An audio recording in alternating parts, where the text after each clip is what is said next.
আমাকে একটা গান শোনাও না, আমার ঘুম আসছে না। শোনাও না প্লিজ।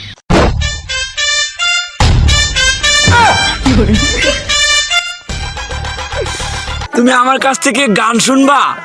জান, তোমার ঘুম আসতেছে না, তো তুমি আমার কাছ থেকে গান শুনবা ভালো কথা।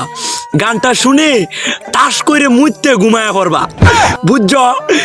আমি যে তোমার গান কইতাম, আমি এক জায়গায় গান কইছিলাম, পরে 160 টাকা জরিমানা দিয়ে এসেছি, বুঝেছো? এখন আমি গান বলতেছি, তুমি উপস্থাপনতা করো আমার গানটা শুনে। তাহলে গানটা আমি একটু বলে ফেলি। তুমি কুতু কুতু দিও না কুতু কুতু, তুমি কুতু কুতু দিও না কুতু কুতু, তুমি কুতু কুতু দিও না কুতু কুতু, কুতু কুতু কুতু কুতু কুতু কুতু কুতু তুমি দিও না, কুতু কুতু কুতু কুতু কুতু কুতু কুতু তুমি দিও না, কুতু কুতু দিও না কুতু কুতু,